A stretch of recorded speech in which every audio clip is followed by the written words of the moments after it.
Hello, and welcome to the Earth Charter webinar series. This is the second installment in our 5-part series about the Earth Charter and its impact on our world. My name is Mallory Hopkins, and I'm the host of the series, as well as the Earth Charter internal champion for Medcom Benefit Solutions. Medcom provides employee benefits and services for companies and institutions across the country. We became a partner with Earth Charter International at the beginning of 2020 and have been working for our community even before that. We have several internal committees that work to make Medcom a more collaborative, accepting, and sustainable place. Our employees have contributed to several local volunteer projects, and we recently became a member of the North Florida Green Chamber of Commerce. If you haven't heard of it, Earth Charter International is an organization that cultivates a global network of people creating enthusiastic local action to make the world a better place. ECI also offers a globally renowned education center that teaches online and in-person classes about leadership, sustainability, and ethics. These courses use the Earth Charter document as a guide. The inspirational principles incorporated in this document are the heart of ECI as well as the Earth Charter movement. The Earth Charter document is made up of 4 pillars that describe in detail how to make the world a more just, sustainable, and peaceful place. The 4 pillars are respect and care for the community of life, ecological integrity, social and economic justice, and democracy, nonviolence, and peace. And today we'll be highlighting respect and care for the community of life. I'm joined today by a wonderful thought leader. Lench Archuleta is a Yaqui Native American and traditional Native healer from southern Arizona who has helped individuals and groups in the Sonoran Desert for over 30 years. He has worked with numerous Native American nations and has 15 years of experience as an advisor for the Department of Defense on ethics and human relations with an emphasis on Native American traditions and philosophies. We are grateful for Lench for offering his time and wisdom, and I'll hand it over to him for the rest of his presentation. Hello, everyone. I'm so happy to be here. My name is Lench, and I am part of your Earth Charter series, Pillar 1, that speaks to inspiration that comes from caring for Mother Earth and all those things that are related to life and its diversity. I'm so grateful to be a part of this, and I just want to say thank you to all of you, Mallory, for this opportunity. So as I mentioned, my name is Lench, and I live in the Southwest. I live in the Southwest, and this is what my backyard looks like. I have been here for a great number of years. I live in a small community that's right outside of the Sonoran Desert, where I've settled down, and this is what I call home now. Some people, when they think of the desert, they may think of the desert as desolate and dry. And while some of these things are here, just like they are in the city, there are also places that hold a lot of the great beauty that is here in the desert. During certain times of the year, especially spring and summer, many of the cactuses are in bloom, and everywhere you look, you just see all this beauty around us.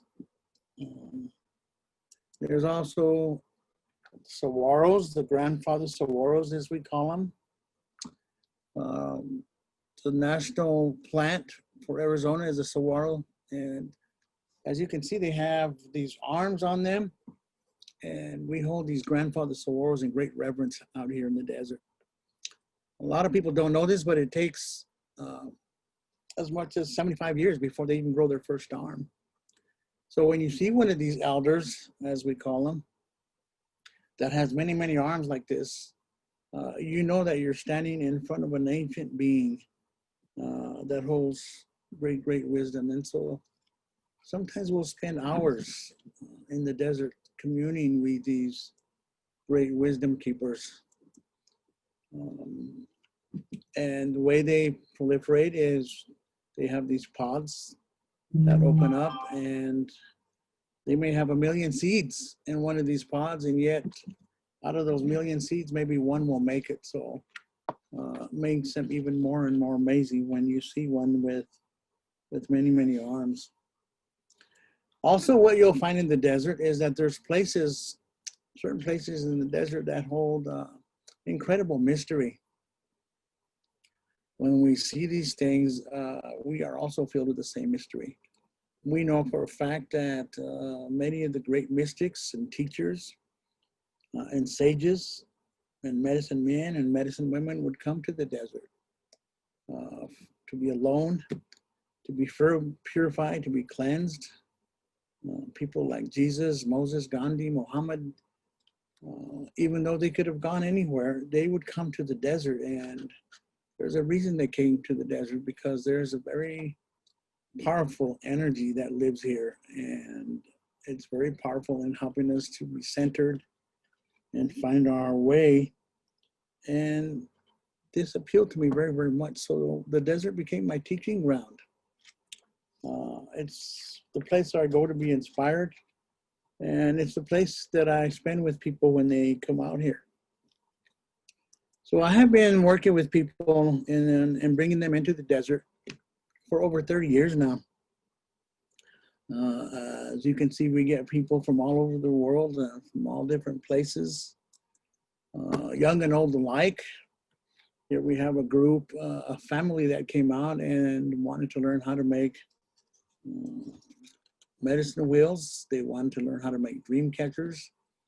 And it was an extraordinary event for them. And of course, we want to pass these things on to these young children.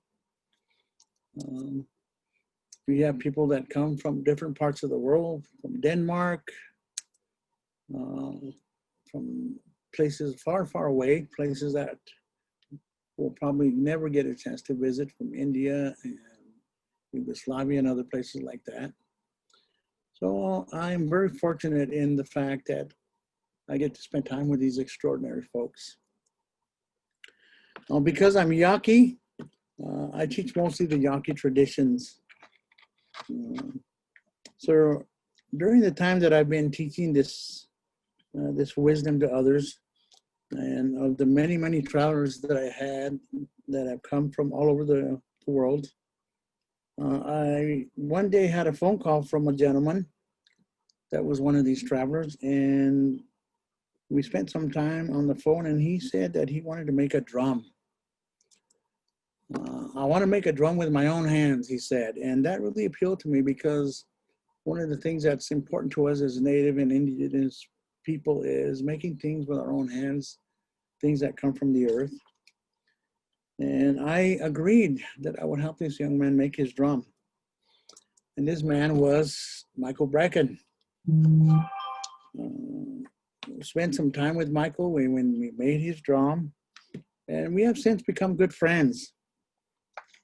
So out of that, one of the things that Michael asked me is if I would consider sharing with all of you some of the things that I do and some of the things that we do as Indigenous peoples, and our way of how we honor and respect our traditions in Mother Earth. And I, of course, jumped at this opportunity.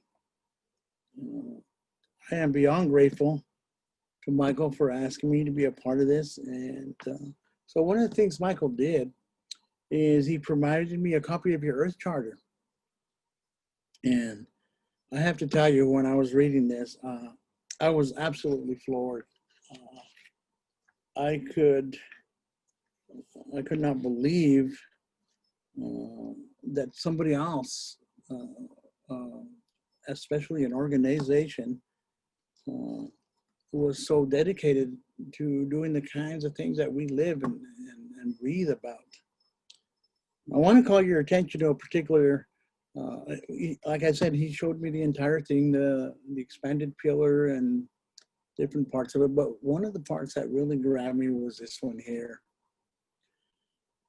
It says, we stand at a critical moment in Earth's history, a time when humanity must choose its future. And I saw that and I thought, oh my goodness, We are not alone in this. The indigenous peoples are not alone in this. And then I saw this part here where it says, Earth is our home, and we have a universal responsibility to realize these aspirations. We must decide to live with a sense of universal responsibility, identifying ourselves with the whole Earth community as well as our local communities. And I have to tell you, when I read this, I was just blown away. And it just brought this huge smile to my face. I was so delighted to see that folks like Medcom had taken such a committed approach to provide such an awareness towards creating Earth consciousness and helping to bring about balance and healing to Mother Earth. And I was, my heart was just so happy to know this and to be a part of it. So I just want to say thank you to all of you from my heart, to Michael, and for giving me this opportunity. And so I want to share some things with you, if I might. So when I walk into a home, anyone's home, and I look around and I see photographs on the wall and the mantles.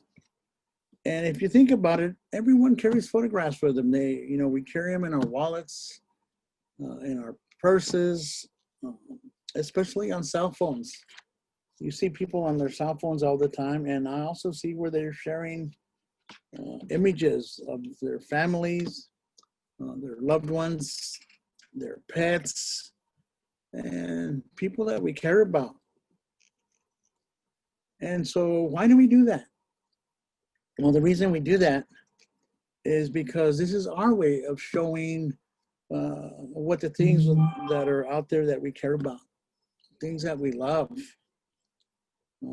It shows what matters to us and what's important to us. But mostly what it shows is family. I notice when folks do this, they want people to know what they consider to be their families. And I watch their faces. And so when you look around and you see somebody showing off their homes and showing off their families, and you see the smiles on their face and the way they light up, and they have this joy and this proudness in them, and you can see it emanating from them. And so the same things that you see when you see others sharing these kinds of things with each other, it's the same thing that we feel as indigenous peoples when we step outside into nature. When we go outside, it's beyond words. When we look outside, what we're seeing is our family. And we feel the same pride that you feel when you see a family member. We feel the same joys, the same things that you feel when you see somebody you love. And we share this joy with our families. Here, there's a picture of me with my son, my young son. We pass these things on to all of our children, and we teach them the intimacy that we develop with the world around us. And here I am teaching them how to communicate and talk with the spirit of the grandfather saguaro. And these things are important to us. So now he feels what we feel, and we feel these things in a very special and intimate way. So these are the kinds of things that bring us joy. Also, when we look around and we see the kinds of things that people are doing to the earth, we feel the pain. I look around in what used to be very pristine land, and I see people's trash, and I realize the unconsciousness that is still around, and it hurts us to look around and see these things. One of the things I do is I raise tortoises because they're endangered, and these tortoises carry great wisdom with them. And here we see one that got caught up in a plastic bag, And we see these things and we feel these things. And so we feel the pain. And it's not only happening here in the desert, but everywhere, in every city. You see where people are still unconscious and not taking responsibility for the things that are going on. And we feel these things. We see these things happening to our mother. We have this relationship with her. And we call her our mother because we know as indigenous peoples that everything comes from her. Literally everything. When you look around and everything that you see with your eyes, there's a part of us that knows that everything we see with our eyes comes from Mother Earth. So our homes, you can't look at anybody's home and not know that everything that's in that home comes from Mother Earth. So we think about that. You look around and you look at cars, all of these things come from Mother Earth. Everybody eats, and I wonder how many people stop to consider every time they put something in their mouth that none of this would be happening without the connection that we have to Mother Earth. All of our foods come from Mother Earth. Everything literally comes from Mother Earth, and at some point, all of this will be returned to Mother Earth. And so one of the things we do, there's a thing that we do, it's a word that we say when we bless ourselves right before we walk into a sweat lodge or before we participate in council. We have this thing that we call smudging, which is something that's very, very important to us. It's a way that we use to begin our day. Even today, I brought my smudge bowl with me, and I prepared myself in this way. And we bless ourselves, and we take the plant, because not only do we eat plants, but we also use plants to purify our bodies in a very sacred way. And it reminds us. And we light one every morning. And what it does is it reminds me. It reminds me when I hold this thing up that I'm part of a great consciousness that I have a responsibility for. And it reminds me that I am a sacred being on a sacred journey. And I have responsibility. So we do this every day. And so one of the things we do is we step outside and we look up to the sky. And we say, Itakuyasan. Aho metakuyasan. And what that means is, aho all my relations. And we speak to the consciousness of the world. We speak to the consciousness of the world because we feel everything. We feel the breath of the mother everywhere around us, and we speak to this consciousness. And we let this consciousness know that we are awake and that we are responsible. And so we look around, and when I see the plants, we connect to the spirit of these plants. And we let them know that we see them. And when we see the animals, we do the same thing. There's many lizards in the desert. And for us, all things represent something. And when we see a lizard, it reminds us. One of the symbols of lizard is that it is a teacher of listening. And it stands very still. So the lizard teaches us to be very still and to listen. Because there are things that are being said. And we feel these things with every part of us. We know that everything in creation speaks to us, and so we honor it.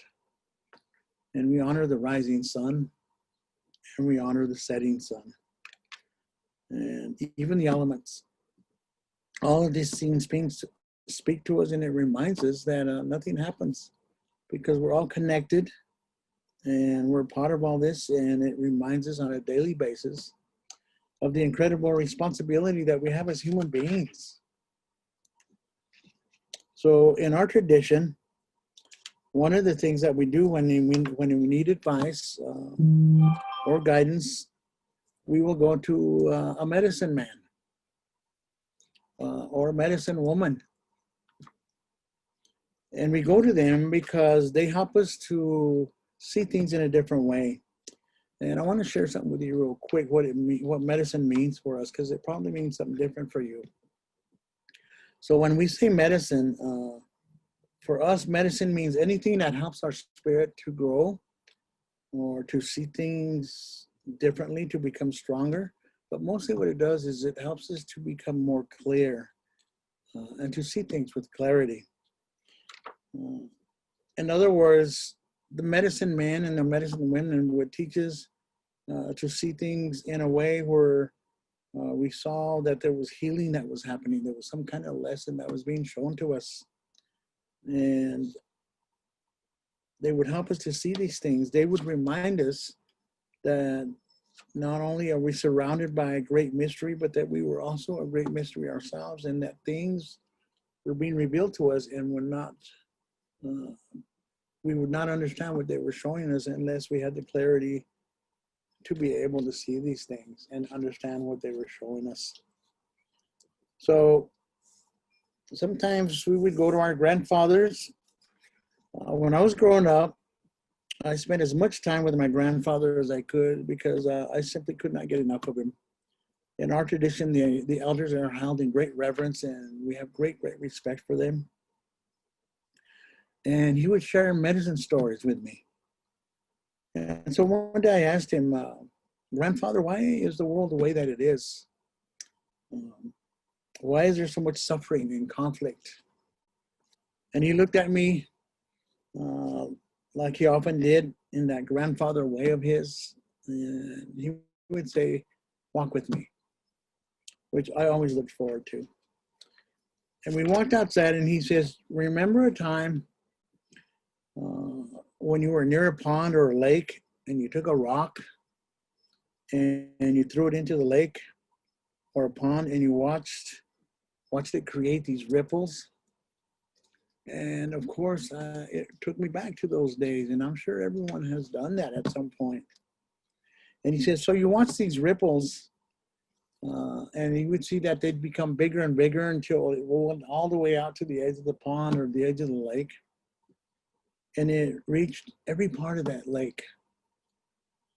It would touch every part of that pond. And he says, every time you do this, the one thing that you need to remember is that you are the pebble. You are the pebble in the lake. And everything you do affects every single thing that happens in the world. And I got it. I understood what he was saying, and I reflected on that. He said, every person is a drop or a rock that affects every single thing by everything that they do.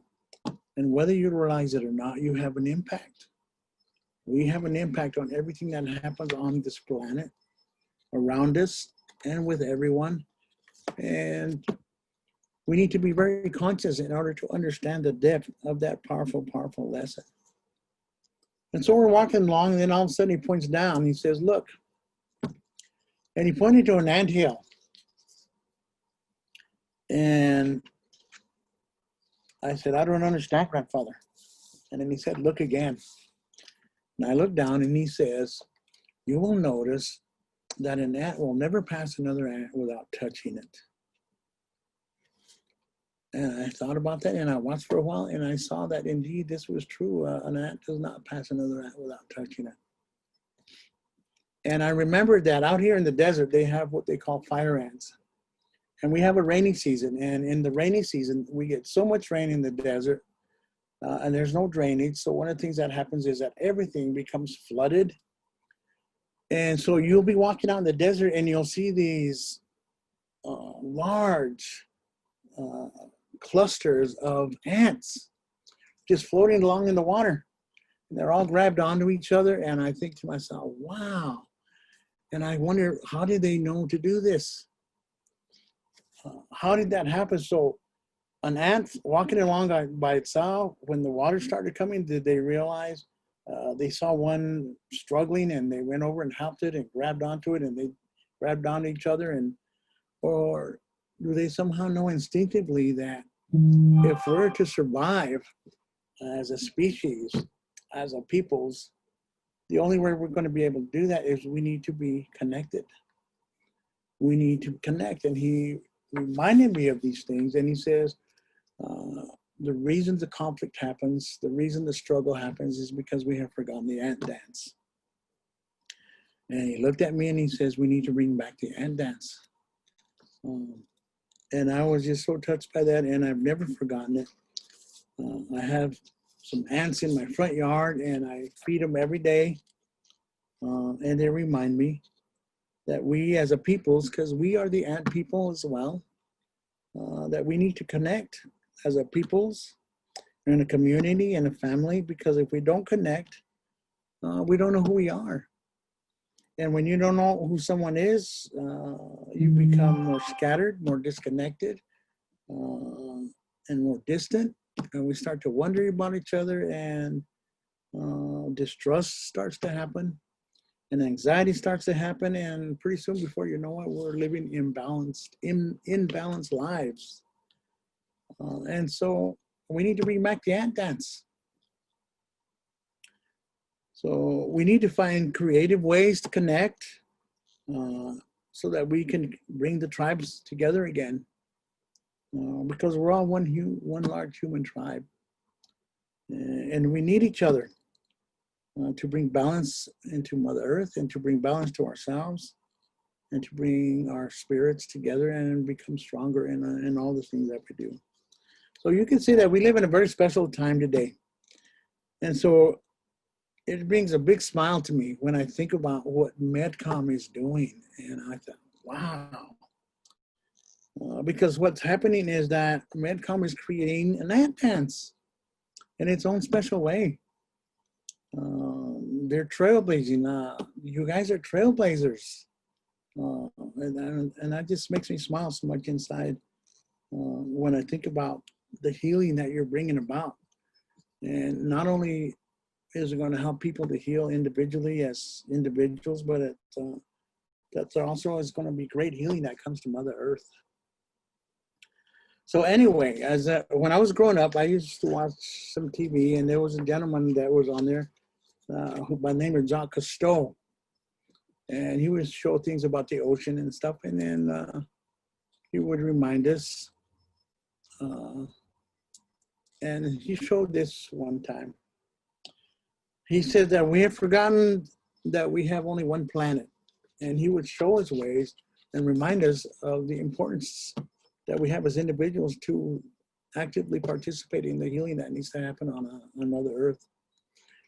There was another woman that worked with him that had quite an impact on me, and her name was Rachel Carson. And she said this. She said, we still talk in terms of conquest. We still haven't become mature enough to think of ourselves as only a tiny part of a vast and incredible universe. Man's attitude towards nature is today critical, important, because we have now acquired a fateful power to alter and destroy nature. And then she says, but man is a part of nature. And his war against nature is inevitably a war against himself. She says, now I truly believe that we in this generation must come to terms with nature. And I think that we are being challenged as mankind has never been challenged before, to prove our maturity and our mastery, not of nature, but of ourselves. So I leave you with this.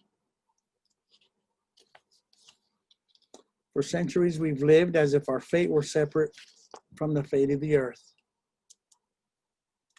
But no people, no country can separate their own fate from the fate of the earth. And so, again, I want to thank Medcom for allowing me to be part of the Earth Charter series. And it makes me feel so good. I cannot wait to share this information with some of the medicine people that I work, that we are not alone in this, and that there are people out there that care and have a committed interest in the same things that we do. So one of the things that we do and we live by is this.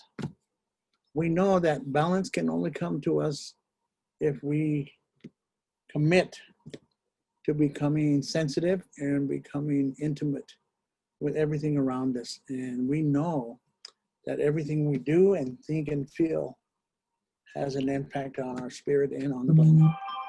So I want to thank all of you, Medcom, from my heart and from my spirit for allowing me to be a part of this.